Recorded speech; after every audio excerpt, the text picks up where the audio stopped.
स्नेनियर्स art of teaching या चॅनलवरती आपल्या सर्वांचं स्वागत आहे. विद्यार्थी मित्रांनो, ज्या विद्यार्थ्यांचा टेटचा पेपर आहे त्या संपूर्ण महाराष्ट्रातील विद्यार्थ्यांना हा जे आता व्हिडिओ बनवत आहे हे महत्वाचा व्हिडिओ आहे, ज्या माध्यमातून विद्यार्थी मित्रांनो आपल्याकडे असलेले आता 4 ते 5 दिवस आहे. आपल्याला माहिती आहे की अजूनही हॉल तिकीट आजही हॉल तिकीट आलेले नाहीयेत आणि 27 तारखेपासून आपला पेपर आहे. 3 दिवस ही परीक्षा पुढे गेलेली आहे.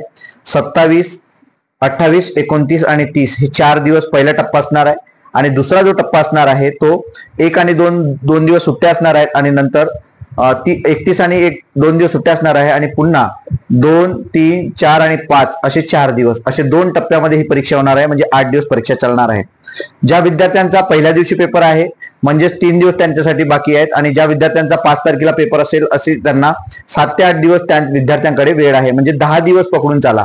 मग या शेवटच्या 10 दिवसामध्ये किंवा 3-4 दिवसामध्ये आपल्या विद्यार्थ्यांना काय करायचं आहे त्या संदर्भाने हा व्हिडिओ बनवत आहे आणि हे महत्वाचं आहे. हे जर आपण केलं तर आपल्या नक्कीच मार्क्समध्ये ती वाढ होणार आहे आणि आपला स्कोअर सुद्धा जास्त असणार आहे विद्यार्थी मित्रांनो. आणि जर आपण केलं नाही तर आपल्याला 10 ते 20 मार्क्स हे कमी असणार आहे. आणि आपल्याला माहिती आहे जेव्हा जास्त स्कोअर आपला असणार आहे तो शिक्षक बनणारच म्हणजे बनणारच हे नक्की आहे. त्यासाठी हा व्हिडिओ बनवत आहे आणि ह्या ज्या 5 ते 6 बाबी आहेत ह्या महत्वाच्या बाबी असणार आहे, ज्या महत्वाच्या बाबी असणार आहे. आपण जर माझ्या चॅनलला पहिल्यांदा जर आले असाल तर माझ्या चॅनलला सबस्क्राईब करा, जेणेकरून येणारे जे असे अपडेट असतील ते अपडेट आपल्या या चॅनलवरती शिक्षणाच्या संदर्भातील अपडेट आपल्या या चॅनलवरती मिळत राहील. विद्यार्थी मित्रांनो, व्हिडिओ संपूर्ण बघा, स्किप करू नका. पहिला विषय आहे की टेट परीक्षेचा आपण आतापर्यंत अभ्यास केलेला असेल तरी पण, कारण परिपत्रक आधीच काढलेलं आहे महाराष्ट्र राज्य परिषद पुणेने, म्हणजे आपल्याला 3 महिन्यापूर्वी हे परिपत्रक निघायला होतं आणि ते वेळ मिळालेला आहे. तरी पण आता 3-4 दिवसांमध्ये किंवा या 7-8 दिवसांमध्ये ज्यांचा शेवटच्या दिवशी पेपर असेल किंवा 4 तारखेला किंवा 3 तारखेला त्यांना वेळ मिळत आहे.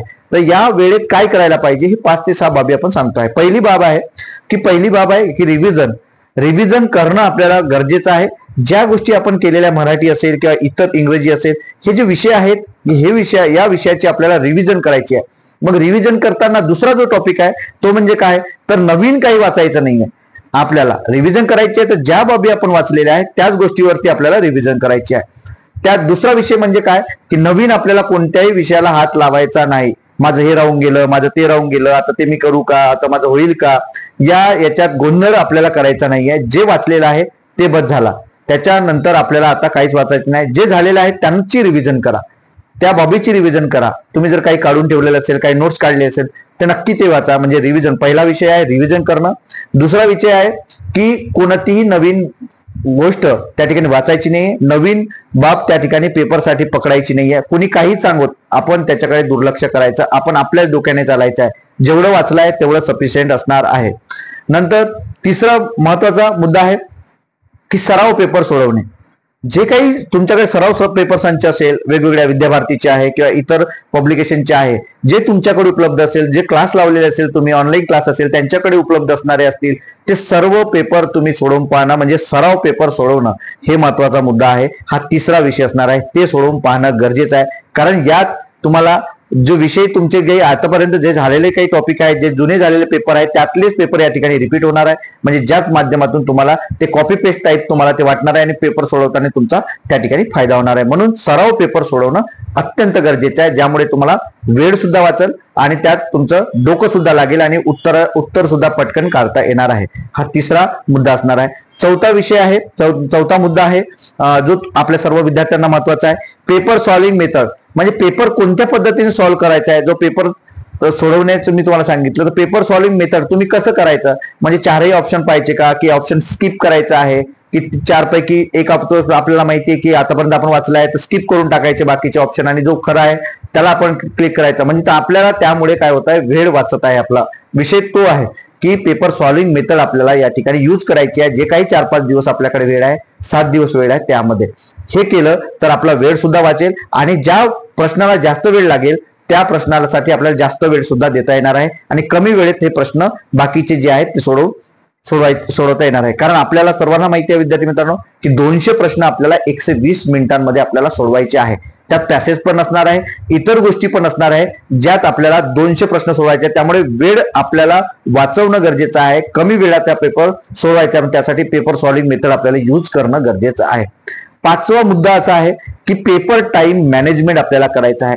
मग पेपर टाइम मॅनेजमेंट कधी होईल, हे समोरचे जे 2 मुद्दे मी तुम्हाला सांगितलेले आहे. एक सराव पेपर सोडवणं आणि दुसरं आहे पेपर सॉल्व्हिंग मेथड जे यूज करायची आहे. ह्या दोन गोष्टी जर तुम्ही यूज केल्या आणि जास्तीत जास्त पेपर तुम्ही दररोज जर दोन जर पेपर सोडवत असाल तर नक्कीच तुमचा पेपर टायमिंग मॅनेजमेंट हा बेस्ट असणार आहे. कारण 200 प्रश्न आपल्याला 120 मिनिटात सोडवायचे आहे विद्यार्थी मित्रांनो. त्यासाठी हा महत्वाचा विषय असणार आहे जो पेपर टायमिंग मॅनेजमेंट आपल्याला करायचा आहे या 4 ते 5 दिवसांमध्ये. नंतर सहावा जो पॉइंट आहे आणि महत्वाचा मुद्दा आहे तो म्हणजे लॉजिक डेव्हलपमेंटवर आपल्याला भर द्यायचा आहे. मग लॉजिक डेव्हलपमेंटवर भर कसा देता येणार आहे, कारण आपल्याला माहित तर्काची आहेत, बालमानसशास्त्राचे प्रश्न आहेत, असे जे काही प्रश्न असतात किंवा इतर जे प्रश्न असतात जे 120 मार्काचे आपले अभियोग्यतेचे प्रश्न आहे किंवा मॅथचे प्रश्न आहे ज्याचे रिलेटेड आहे. तर अशा वेळेला तर्कावरती जे काही येणारे लॉजिक वरती येणारे जे प्रश्न आहेत ते जर तुम्ही या 7-8 दिवसांमध्ये किंवा या 4-5 दिवसांमध्ये वारंवार सोडवून जर बघितले तर आपला लॉजिक लवकर डेव्हलप होतं. आणि जसाही प्रश्न आपल्याला त्या ठिकाणी दिसत आहे किंवा 4 ऑप्शन आपल्याला दिसत आहे त्या 4 ऑप्शन मधला आपला जो डोकं पटकन लागतंय ते लॉजिक लवकर डेव्हलप होऊन आपलं उत्तर सुद्धा आपण पटकन काढता येते. म्हणजे आपल्याकडे टाइम मॅनेजमेंट साठी सुद्धा हा प्रश्न म्हणजे हे जे आपण सोडवणार आहोत किंवा हा मुद्दा जो आहे लॉजिक डेव्हलपमेंटचा हा पेपर सॉल्व्ह मुळे पेपर टाइम मॅनेजमेंटमुळे या सर्व गोष्टीमुळे या सर्व गोष्टी होणार आहेत आणि त्यामुळे आपले जे मार्क्स आहेत ते वाढू शकतात. विद्यार्थी मित्रांनो 20 ते 30 मार्क्स आपल्याला या जर पद्धतीने आपण जर अभ्यास केला तर वाढू शकतात. जर आपण time management, paper solving method, सराव पेपर आणि नवीन काही न वाचता रिव्हिजन जर आपण केली तर नक्कीच 140 अबो 150 अबो आपण सर्व विद्यार्थी असणार आहात हे लक्षात घ्यायचं आहे. मग या 6 मुद्द्यांचा आपल्याला विचार करायचा आहे आणि याचनुसार आपल्याला अभ्यास करायचा आहे. राहिलेले जे काही 5 ते 6 दिवस आहे किंवा ज्यांचा पेपर 5 तारखेला आहे त्या विद्यार्थ्यांकडे 12 दिवस आहेत, ज्यांचा 8 तारखेला असेल त्यांच्याकडे समजा 8 दिवस किंवा 10 दिवस आहेत. त्या सर्व विद्यार्थ्यांना सांगू इच्छितो की नवीन काहीच वाचू नका, आहे तेच पेपर तुम्हाला वाचायचे आहे, तेच टॉपिक वाचायचे आहे. गणिताचं अभियोग्यतेचं तुम्ही प्रॅक्टिस जास्त करा आणि त्याच माध्यमातून विद्यार्थी मित्रांनो आपला स्कोर जास्तीत जास्त कसा राहील यासाठी प्रयत्न करा. कारण येणारी जे काही तिसरी टेट आहे या टेट मध्ये तुम्ही जास्तीत जास्त मार्क्स मिळवून शिक्षण विभागामध्ये आपण लवकर रुजू व्हाल आणि शिक्षक भरतीमध्ये आपली निवड व्हावी यासाठी हा प्रयत्न आणि ही जी काही मी 6 मुद्दे सांगितले हे महत्वाचे असणार आहे. आपल्याला ही जी माहिती मी सांगितलेली आहे ही आपल्याला कशी वाटली हे नक्की कमेंट बॉक्समध्ये कळवा आणि आपल्याला जर याच्यात काही अजून ऍड करायचे ते सुद्धा कमेंटमध्ये सांगा आणि अशाच अपडेट करता माझ्या या चॅनलला आपण सबस्क्राईब करा. धन्यवाद.